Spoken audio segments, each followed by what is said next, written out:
দেখো অবশেষে একটা ভাড়া পেয়েছি, 3 কিলোমিটার 3.5 কিলোমিটার পিক আপ করতে হবে। আমি বেরিয়েছিলাম 4:30, আর এখন ঘড়ির কাঁটা 5:14, মানে 45 মিনিট ব্যাপক বসেছিলাম, তারপর ভাড়াটা পেলাম। চলো এখন পিক আপ করে স্যারকে ড্রপ দিয়ে দিই, আর দেখি এখন কি হবে। এখন নিউ গড়িয়ার স্টেশন রুট থেকে যাচ্ছি। Hello, good morning sir. Morning. বলছি আপনি আছেন কোথায় একটু বলবেন? এখানে আসেন, চলে আসেন এখানে। কোথায়? লোকেশনে। হ্যাঁ, লোকেশনটা কোথায়? জগন্নাথ টেম্পলটা আছে না, ওই মুকুন্দপুরে? জগন্নাথ মন্দিরটা। আপনি কোথায় ম্যাম? হ্যালো, হ্যালো, আমাদের মুকুন্দপুরে। মুকুন্দপুরে তো? আপনি কি বেরোননি? বেরিয়েছি, কিন্তু আপনার লোকেশনটা মানে ঘুরছে, আমি 3 মাথা মোড়ে তো আজ ঘুরছে, তো তার জন্য ফোন করেছি। আপনি তো ফোন করেন, আমি তো ফোন করলাম। আমি ফোন করলাম, এক দাদার সাথে কথা বলছিলাম, ওইটা কি কটা? ও কথা কথা বলা হয়ে গেছে? উনি তো বলছিল সবে অ্যাড্রেস, আপনি ফোন করলেন তো? না না, আমি তাই শুনলাম আপনি আসছেন কিনা। ঠিক আছে, আপনি কোথায়, সেই দাদা কোথায়? আমি তো ওনার জন্য রাইডটা বুক করেছি আর কি, সেই জন্য। ও ঠিক আছে, ফোন করে বলে দিন আসছে। মুকুন্দপুর ভবনটা আছে না, তার পেছনের দিকে আর কি। আচ্ছা আচ্ছা, ওকে।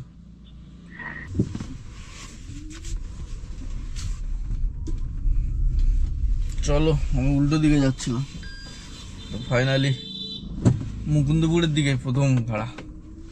চলো, বসে থেকে লাভ নেই, কাজ করতে বেরিয়েছি যখন।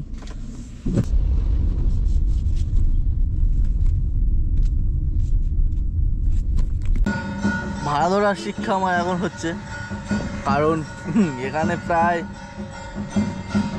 1 ঘন্টা মতন বসে গেছি, ভাড়া পাচ্ছি না।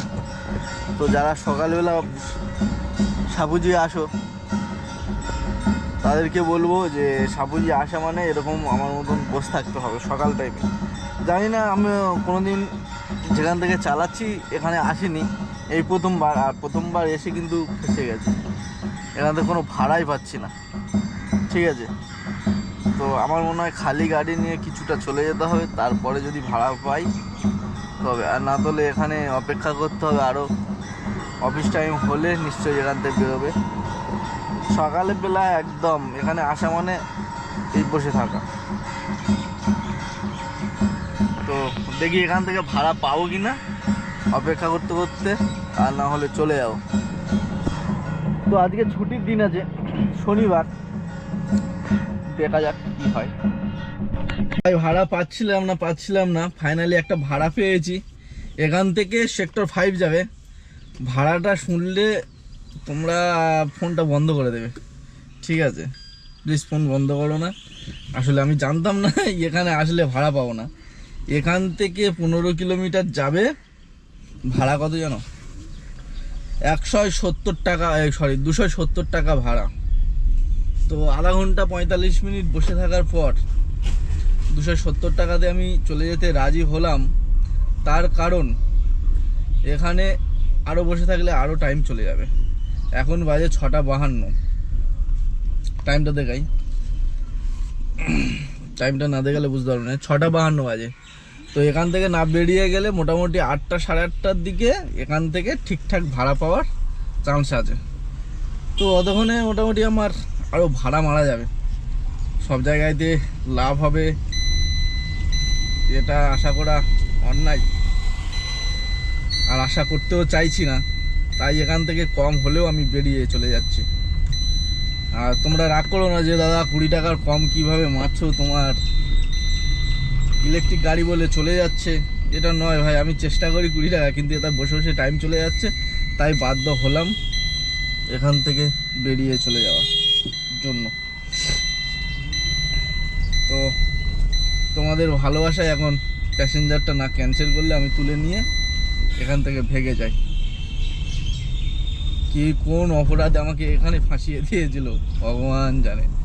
তো চলো অনেকে আমি এই গাড়ি কিনেছি দেখে অনেকে কমেন্ট করছে যে ভাই তোমার বাঁশ যাক, তোমার এই হোক ওই হোক। দেখো হিংসা কেন করো আমি বুঝি না। আমি তো কাউকে হিংসা করতে চাই না, আর হিংসা করার জন্য বলি না। মানে তুমি যে বললে ওইটা তোমার এই হোক ওই হোক, আমার চোখে তুমি খারাপ, তাই না? কিন্তু আদৌ তোমার কথাই আমার হবে? আমি যদি সেই রাস্তায় থাকি, সেই কারোর সাথে অন্যায় ব্যবহার করি, তাহলে তোমার কথা আমার মানে যদি হতো তুমি আনন্দ পেতে। কিন্তু আমি কারার কোনো দিন কারার ভালো চাইছি, কিন্তু খারাপ চাইনি। আর যারা কুমন্তব্য করছো করতে থাকো, যাদের যেটা প্র্যাকটিস তারা সেটাই করবে, ঠিক আছে? তো চলো এখন প্যাসেঞ্জারটা তুলি, তাই না?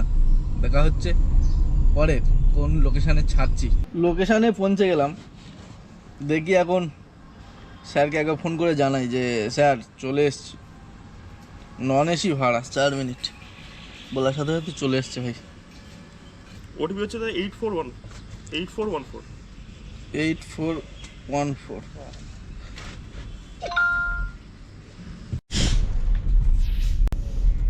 সাপুজি থেকে 15 কিলোমিটারে একটা ভাড়া ধরেছিলাম সেক্টর 5-এ। তো সেক্টর 5-এ আর্মি ক্যাম্পে, ঠিক আছে, সেক্টর 5 যেখানে আর্মি থাকে সেখানে ভাড়াটা এসছে। আমাকে দেখিয়েছিল প্রথম 270 টাকা না 75 টাকা এরকম সামথিং কিছু একটা দেখিয়েছিল। তো এখানে আসার পরে দেখি না 20 টাকার কিলোমিটার হয়ে গেছে। বর্তমানে আমার হয়ে গেছে 306 টাকা। তো এখন ম্যামকে ছেড়ে দিয়েছি, এখান থেকে এখন বেরোতে হবে খালি গাড়ি নিয়ে। এখান থেকে তো আর ভাড়া ঢুকবে না। তো আমাদের ক্যাম্পের এরিয়াটা তোমাদের দেখাই, কত সুন্দর লোকেশনটা এদের জন্য।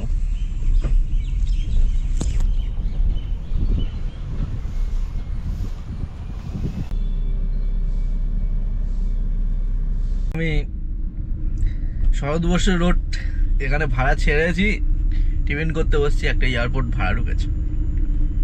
তো ভাড়াটা রিসিভ করে নিয়েছি, এখন লোকেশানে চলে এসছে আর 100 মিটার দেখাচ্ছে।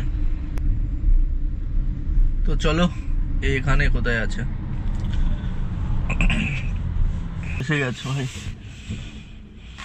তো চলো এসে গেছে, প্যাসেঞ্জারকে এখন তুলে নিয়ে আর এয়ারপোর্টে যেতে হবে। এটা এয়ারপোর্টের প্যাসেঞ্জার।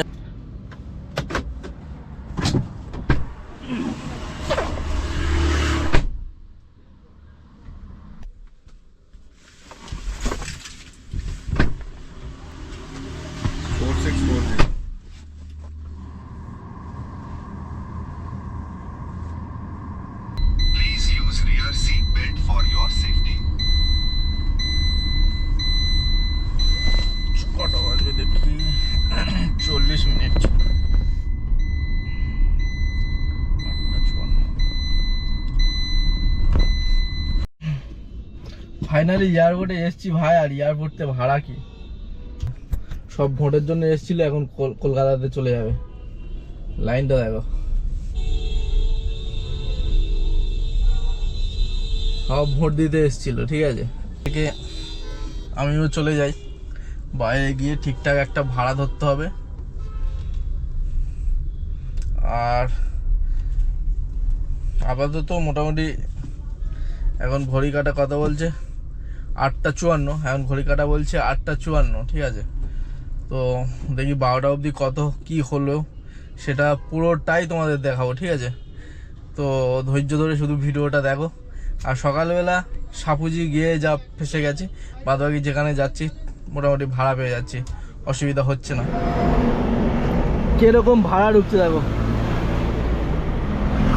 এই হচ্ছে ভাড়ার পরিস্থিতি। 3 kilometre pick up, 12 kilometre drop, 265 টাকা। আর জোন পুরো ইয়েলো হয়ে আছে ভাই। এবার কি হবে, এলাম তো সেক্টর 5, আর সেক্টর 5-এ এসে দেখো ভাড়া ঢুকছে সব উল্টো পাল্টা। বুঝতে পারছি না, এখন বাড়ির দিকে যাব, সেই ভাড়া খুঁজছি, পাচ্ছি না। তো চলো আজকের মতন কমপ্লিট করে দিচ্ছি। আজকে টোটাল 7টা ভাড়া মেরেছি। ঘড়ি কাটা কটা বলছে 11:34। দেখো যেদিন হবে সেদিন ভালোভাবে হবে, আর যেদিন হবে না সেদিন গৌড় কেঁদে যাবে ঘন্টাকে।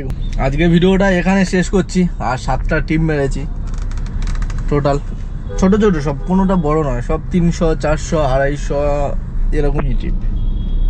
তো চলো দেখা হচ্ছে অন্য কোনো নেক্সট ভিডিওতে। আর আমি এখন আছি যাদবপুরে, আর এখান থেকে গড়িয়া খালি গাড়ি নিয়ে চলে যাব, কারণ আমার পরে আর একজন ভাই বেরোয়, আমার বন্ধু আর কি। চলো টাটা, সবাই সুস্থ থেকো, ভালো থেকো, নিজের খেয়াল রেখো। আর দেখো কোন দিনে ভালো যাবে কোন দিনে খারাপ যাবে জানি না, তো আজকে যতটুকু হয়েছে ততটুকুই দেখালাম। দেখা হবে অন্য কোনো নেক্সট ভিডিওতে। টাটা।